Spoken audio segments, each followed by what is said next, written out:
দুনিয়াতে যত অদ্ভুত অদ্ভুত প্রশ্ন সব আপনি মুসা আলাইহিস সালামের মাথা থেকে পাবেন। বিভিন্ন বিষয়ে আল্লাহরে প্রশ্ন করতেন। সাইয়েদনা মুসা আলাইহিস সালাম আল্লাহরে বললেন, আল্লাহ আপনি আমার এমন একটা জিকির শিখাইয়া দেন যে জিকিরটার শব্দ আপনি আর আমি ছাড়া কেউ জানবে না। দিনে রাতে সব সময় এই জিকির আমি করব, আপনারে ডাকবো, কিন্তু শর্ত হলো এই জিকিরটা জানবে শুধু আপনি আর জানবো শুধু আমি। আল্লাহ বললেন, মুসা পড়ো লা ইলাহা ইল্লাল্লাহ। মুসা আলাইহিস সালাম কয়, মাবুদ এটা তো জাতীয় জিকির, সবাই জানে। আমি তো চাইছি এক্সেলেন্ট একটা জিকির, কারো কাছে নাই, শুধু আমি জানবো আর আমি পড়বো।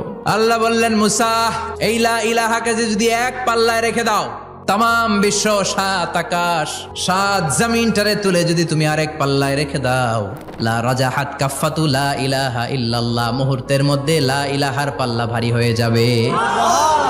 ও মুসা, তুমি যতই এক্সক্লুসিভ জিকির চাও, লা ইলাহার চেয়ে দামি জিকির আমার কাছে নাই।